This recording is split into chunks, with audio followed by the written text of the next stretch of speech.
제 입으로 이 일을 말하는 것도 제 살 깎아먹는 것 같아서 말 못하고 있다 보니 속이 곱는 것 같아 이곳에 몇 줄 써봅니다. 남편과는 20대에 직장에서 만나 결혼까지 하게 됐고 5살 차이 나는 남편은 평소에도 진중하고 섬세한 편이었어요. 세 번째 만남에 곧장 프로포즈를 하며 처음부터 한 결정이라고 하더군요. 저는 그때 모아놓은 돈이 없어서 결혼은 꿈꾸기도 어려운 상황이었는데 사랑하고 함께할 마음이면 된다고 모아놓은 적금을 깨 제 앞으로 해주고 가족들 앞에선 끝까지 티내지 않던 사람이었어요. 준비된 경제력이나 마음 씀씀이를 보니 어른처럼 이 사람을 존경하며 따르게 되더군요. 신중하고 조심스러운 성격이 속을 태울 때도 있었지만 군인 아버지 밑에서 통금 시간 9시를 지키며 살았던 저에게 그런 면은 안정감을 주었습니다. 그런 남편에게 가장 큰 반전이 있다면 바로 남편의 어머니입니다. 어머니를 처음 만났을 때부터 남편이 하늘에서 뚝 떨어진 건 아닐까 싶을 만큼 두 사람은 딴 세상에서 크고 자란 사람 같았습니다. 어머니는 요즘 젊은 사람들보다도 더 화끈하고 시원한 성격이었고 3번의 재혼 상태였으나 그마저도 별거 상태로 지내며 자유로운 연애를 하는 중이었어요. 초반에는 단순히 기가 세고 자유로운 성격이라고만 생각했는데 우리 애가 시원찮게 하지는 않니? 쓸만하니? 어때? 라는 선 넘는 발언을 할 때가 있었습니다. 그래서 어머니와 함께하는 자리는 항상 살얼음판 걷는 듯한 기분이 들 정도로 아슬아슬했습니다. 처음 만난 상견례 자리에서도 어머니는 담배 한 대 피우고 올 시간 있지? 그 한마디로 저희 가족을 당황하게 했고 돌아와서는 헛기침만 하는 가족들에게 보수적인 집안이라 처음 연애한 남편과 결혼하는 것 같다고 대놓고 말하더군요. 사실 오래전 남편은 중학교 시절에 어머니의 외도를 알게 되었고 그때부터 빨리 독립하기만을 꿈꿨다고 해요. 그래서 어머니를 마치 회사 사람 대하듯 항상 거리를 두었고 딱딱한 자세로 대했습니다. 그러다 보니 어머니는 저에게 남편에 대해 묻는 날이 많았고 남편 모르게 큰돈을 보내달라는 때도 덜어 있었습니다. 상의해보겠다는 답변을 할 때면 찬바람 불게 쌀쌀 맞은 성격이 남편과 제가 똑 닮았다며 나중에 아이가 어떻게 클지 걱정된다는 비난 섞인 말을 뱉을 때도 있었습니다. 하지만 감정적으로 툭툭 나온 말은 이미 어머니에게 적응이 된 상태였고 한 번씩 남편 몰래 보내달라는 용돈도 당연한 도리라 생각하며 지냈습니다. 본격적으로 금이 가기 시작한 건 어머니가 저희 집 근처로 이사를 오면서 시작됐습니다. 상황이 될 때마다 거처를 옮겨서 살던 어머니는 걸어서 20분 거리, 차로는 5분이면 갈 수 있는 코앞까지 와 있었습니다. 남들 눈치는 하나도 보지 않고 사는 어머니의 방식은 이상하게 시간이 지나면 무뎌질 법도 한데 갈수록 불편했습니다. 시원시원하고 간섭도 전혀 없는 요즘 시대에 가장 필요한 시어머니라고 친구들은 말했지만 어머니를 앞에 두고 앉아있으면 부담스럽고 초조해지는 기분은 사라지지 않더라고요. 당장에라도 무슨 일이 터질 것 같고 얼굴이 붉혀지는 농담 아닌 농담에는 어떻게 반응해야 할지 신경도 쓰이고 자꾸 제 표정을 점검하게 되더군요. 그래도 이렇게 어머니가 가까이 왔으니 편하게 오고 가고 하면서 어머니 말대로 내 식구다 생각하고 대해봐야지.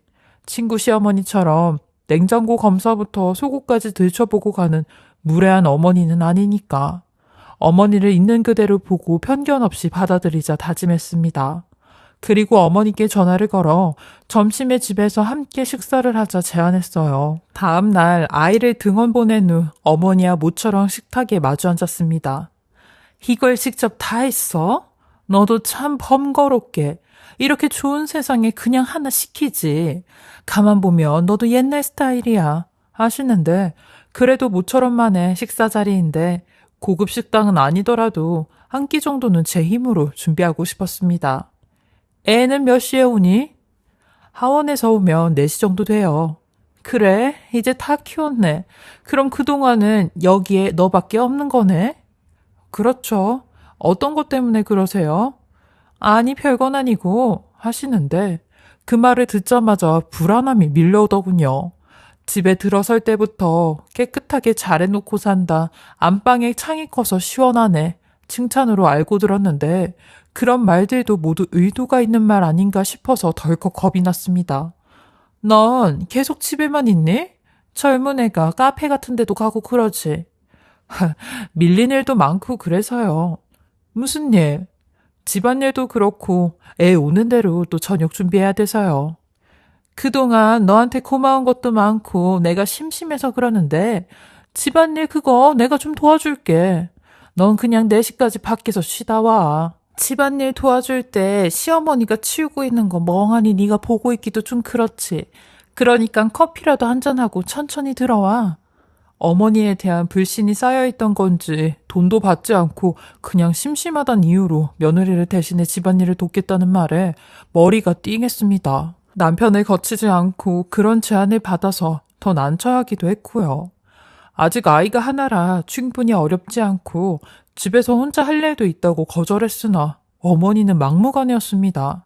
넌 가끔 보면 너무 융통성이 없더라. 내가 돈 달랄까 그러니? 그럼 각서라도 써라. 불안하면 그렇게 해. 친정이 멀어서 아이를 혼자 키웠던 제가 이제와 안쓰러워 보이는 이유는 뭘까요? 듣고 보니 어머니의 제안은 거절해서는 안 되는 말이었습니다. 부탁을 가장한 협박에 가까웠죠. 좋게 돌려서 말해도 어머니의 뜻은 확고했습니다.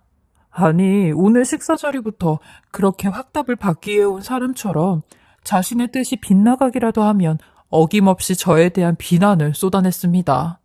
그러다 어머니의 눈물 작전까지 동원돼 그야말로 전 난처한 상황에 빠졌습니다. 이 나이에 사는 꼴 좀 봐라. 남들은 전원주택에서 자식들하고 사는데 나는 코딱지만한 원룸에서 늙어가는 거 보면 불쌍하지도 않니? 어머니, 그렇다고 저도 매일 집을 비우고 나가 있을 수가 없잖아요. 하니 결국 어머니는 일주일에 3번 우리 집에 와서 저를 돕겠다고 집을 비워달라고 했고 결국 저는 승낙을 하고 말았습니다. 그 자리에서 대답을 하지 않으면 밤을 새서라도 꼼짝없이 그 자리에서 버틸 기세였습니다. 어머니는 그 대답을 듣자마자 자리에서 일어나 원하던 것을 얻어냈으니 됐다는 식으로 자리를 뜨더군요. 무슨 꿍꿍이가 숨어있는 건지 이 자리를 만든 제가 원망스러워 빈 그릇을 치우면서 정말 발등을 찍고 싶었습니다. 며칠 뒤 결국 어머니에게 11시부터 4시까지의 시간을 양보했고 저는 전보다 더 빠르고 부지런히 집안을 치웠습니다. 집안을 돕겠다는 어머니의 말에 사실 다른 게 있다는 걸 이미 알았으니까 있는 그대로 둘 수가 없겠더군요. 제 일은 몇 배로 더 늘어났습니다. 평소라면 편하게 벗어두고 갈 옷가지들, 아이 장난감과 빨래, 화장실 청소, 어머니의 점심까지 생각하면서 아이가 1명 더 생겼다고 해도 모자랄 만큼 준비할 게 몇 배는 많아졌습니다. 나 이제 간다. 들어가서 쉬어. 알겠습니다, 어머님. 목요일에 또 오시죠? 왜? 안 왔으면 싶어서 묻니? 이미 정한 걸 왜 자꾸 확인해? 요즘은 며느리 눈치를 파야 한다더니 그 말이 진짜 많네. 하셨네요. 2주가 지날 동안 어머니가 집을 다녀가고 다시 갔을 땐 아무런 흔적도 없었습니다. 안방의 침대나 소파에서 누워 TV를 보고 차를 한 잔 마신 정도밖에 없었고 차려놓은 식사도 거의 먹지 않은 날이 많았습니다. 나이든 어머니에게 정말 원룸이 살기가 갑갑했었나 싶어 오죽했으면 아들 집에서 쉬고 가나 싶어서 안쓰럽기도 하더라고요. 어머니 상황이 복잡하다는 건 알았지만 도움받기를 원하지 않으셨고 남편도 적극적으로 돕고 싶어 하진 않았으니까요. 이렇게라도 잠깐 어머니를 쉬게 해드리면 간단한 일을 그렇게 딱딱하게 굴었을까 스스로 반성하게 되더라고요. 바꿔서 우리 엄마가 그랬다면 이렇게는 안 했을 텐데 미안함에 어머니를 더 잘 챙겨드리고 싶어 차와 과일을 넉넉히 사두었습니다. 어머니 불편한 건 없으세요?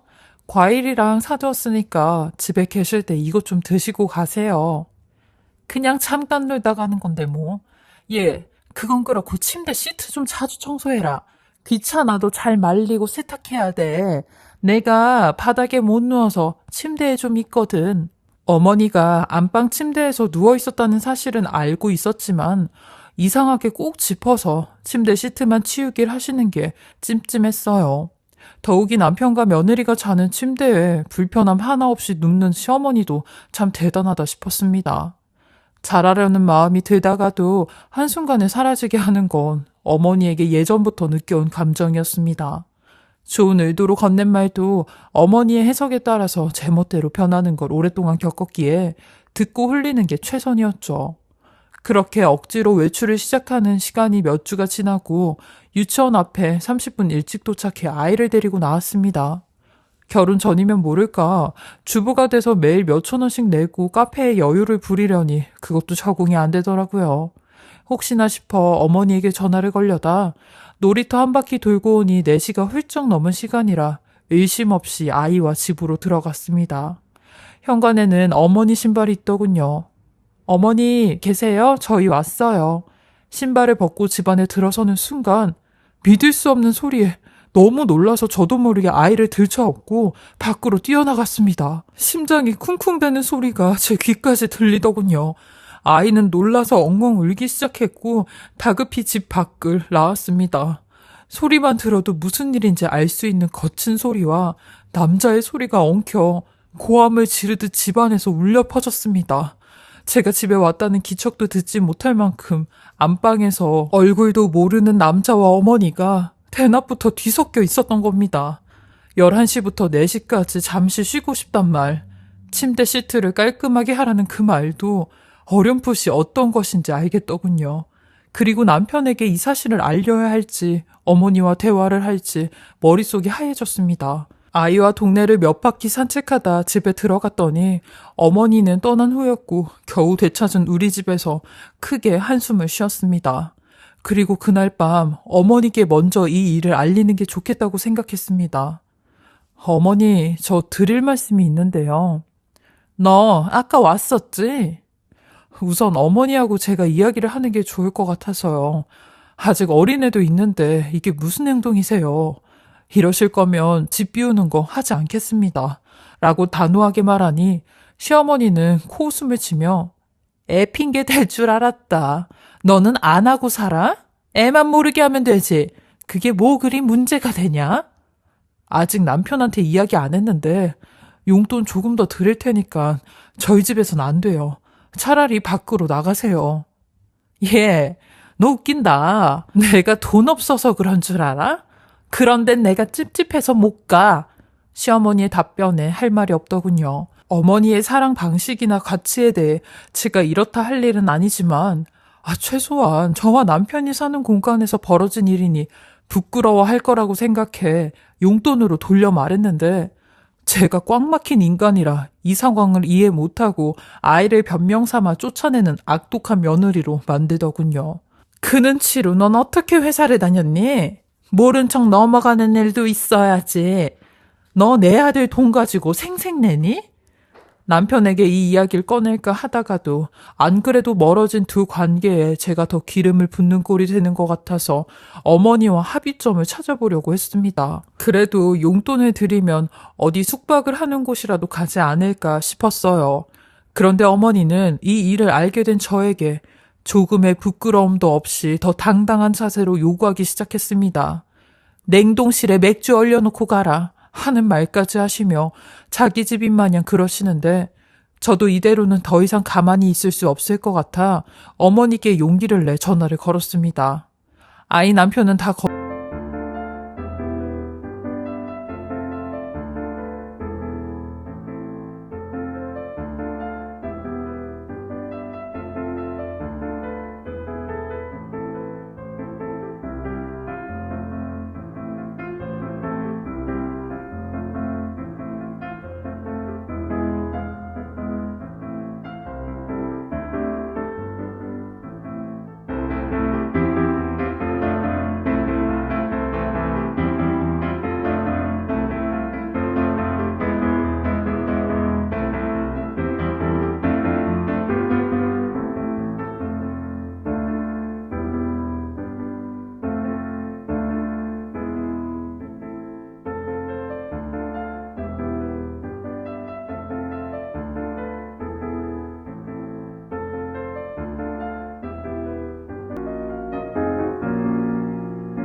걷어내고 이젠 제가 힘들어 못 견디겠다고 말해야겠더라고요. 어머니, 이제 저희 집 오는 거 그만해 주셨으면 좋겠어요. 너 나를 바람난 더러운 여자 취급하는 거냐? 얘, 너 모르나 본데 나 지금 혼자야. 싱글이라고. 그러니까 나는 내 마음대로 남자 만나고 사랑하고 그래도 되는 거야. 어머님이 사랑을 하시든 남자를 만나시든 그게 문제가 아니라 어머니하고 한 침대 쓰는 게 싫다고요. 라고 하니 제 말은 귓등으로 들으시며 본인 하고 싶은 말만 하시면서 늙으면 나 책임질 거야? 모시고 살 것도 아니잖아. 있어도 그만인 자식하고 곰 같은 며느리 때문에 알아서 살아보려고 그러는 거야. 부담 안 주려고. 원룸에 남자 드나들고 숙박하는데 들락날락하면 동네 사람들이 수근거리는 건 괜찮니? 다 너희 체면 지켜주려고 이러는 거 아니야. 나도 엄연히 엄마고 시어머니다. 자식 생각해서 이러는 거라고. 어머님, 지금 모르는 사람이 저희 집에 왔다 갔다 하는 거잖아요. 혹여나 집에 들락날락 하다가 무슨 일이라도 생기면 그땐 어쩌시려고 그러세요. 모르는 사람이에요. 네 시아버지 될 사람이야. 나중에 시아버지가 될지 모르는 사람이랑 사랑하는 거니까 그딴 식으로 말하지 마라. 라고 하시는데 제가 계속 집을 비우며 비켜줘야 하는 거였을까요? 어떻게든 어머니와 이야기하면서 접점을 찾을 수 있을 거란 제 생각이 얼마나 멍청했는지 쓸데없는 기대였던 걸 알았습니다. 호텔에서 팁을 남겨주고 가듯 어머니는 침대에 몇만 원을 올려놓고 가기도 했고 간식이며 필요한 것을 아이와 함께 쓰는 칠판에 보란 듯이 써놓고 가기도 했습니다. 이제 저희 집은 집이 아니라 시어머니와 그 남자를 위한 공간이었고 저는 그 공간을 깨끗하게 청소해주는 사람이었죠. 한계점에 다다른 저는 남편에게 이 사실을 알렸습니다. 차라리 이 일을 계기로 남편이 어머니랑 다시는 보게 되지 않게 바랐던 건지도 모르겠습니다. 그럼 저도 그 말을 따르고 싶었죠. 힘들게 그간의 일을 털어놓은 저에게 당신이 알아서 해. 난 월세 정도는 자식으로서 해야 한다고 생각했는데 이젠 모르겠다. 당신 결정에 따를게. 유일하게 이 사태의 끝을 낼 수 있는 사람이라고 생각했던 남편은 저에게 순순히 결정을 하라며 경제권을 주더군요. 그리고 긴 고민 끝에 마지막으로 어머니를 만났습니다. 어머님, 저희 생각하지 말고 전처럼 하고 싶은 대로 하고 사세요. 그냥 저희 체면 지켜주지 않아도 되니까 전에 하시던 대로 사세요. 그리고 저희 집은 어머니 호텔방이 아니에요. 번호 바꿨으니까 헛걸음 하지 마시고요. 그리고 이 돈 3달치 월세는 될 거예요. 방을 잡으시든 침구를 사든 잘 쓰시고요. 어머니께 드리는 돈 이렇게 뵙는 것도 오늘이 마지막이니 그렇게 하세요. 라며 어머니가 저에게 팁이라 던져주고 간 것처럼 저도 같은 방법으로 돈을 돌려드렸습니다. 그렇게 어머니와의 연을 끊었습니다. 그리고 처음으로 속 시원히 말해봤네요. 여태 며느리란 위치 때문에 할 말 한 번을 못 해봤거든요. 개념 없는 행동과 말에 어떤 사람은 피가 나기도 한다는 걸 마지막으로 저도 알려주고 싶었습니다. 돈 앞에서 어머니는 바닥을 치더라고요. 동네 사람들이 다 알도록 소리를 치다가 무릎을 꿇고 빌고 드러눕고 눈물까지 흘리며 애원했지만 전 변하지 않았습니다. 그리고 남편과 상의 끝에 이사 준비도 시작하게 되었어요. 이제는 며느리가 아니라 저를 원수처럼 생각하는 어머니는 온갖 욕설과 분노를 담은 문자를 보내옵니다. 언젠가 남편이 어머니를 받아주는 날이 다시 오면 가만두지 않겠다고요. 아무렴 내 아들이고 부모가 먼저지 마누라가 먼저이냐면서요. 누군가는 지독하고 융통성 없는 며느리라 욕할지도 모르겠네요. 하지만 배려하지 않는 관계를 애써 유지할 필요는 없단 생각이 듭니다. 어머니는 제가 가족인지 아니면 이용하기 편한 호구인지도 모르겠고요. 그날만 생각하면 아직도 이 침대에서 자고 일어날 때마다 소름이 끼칩니다. 가족이란 이유 하나만으로 버티는 힘도 여기까지인 것 같네요. 마음 편히 말할 곳이 없어 주절주절 쓰게 되었습니다. 긴 글 읽어주시고 들어주셔서 감사합니다.